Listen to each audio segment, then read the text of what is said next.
Hey there, buddy. Thomas with Basecamp Trading. It is Monday, July 6th, and we're going to take a look here at Boeing. This is a trade I'm currently in. Got into this earlier today and still have my full position on. And in fact, I've added to it a bit more throughout the day. But what we're looking at is an inverted head and shoulders on the daily. So you have your left shoulder, your head, and your right shoulder. Our neckline was right up here around the 231 to 232 and a quarter level. We popped through that today with a nice strong move through the 230 level as well. So far looking really good. We want to see this in the day. It's about 240 right now. I want to see it in the day up above 232.50 ideally. But the next levels we're watching 235. It's going to be a gamma wall, and then we're looking for a push all the way up to test this downtrend line going across the highs. And if it does that tomorrow, it'll be around 239.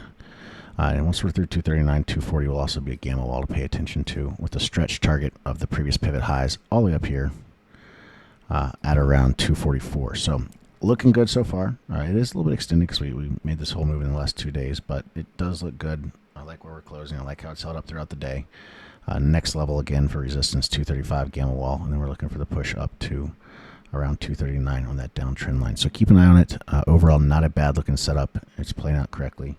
As long as we don't see broad market weakness or get some news regarding Boeing, I think we should be in good shape here for more upside tomorrow and hitting those first two targets around 235 to 240 area. But that's it for now. I hope it helps. Don't forget to like and subscribe. And again, if you want to get these trades live with us every day, just go to the Basecamp Trading room. All you got to do is bctnow.com/join. There's a link down in the description. You can join us in the trading room. Again, we do this every single day. But that's it for today. See you tomorrow in the trading room. And until next time, everybody, good luck with Boeing and happy trading.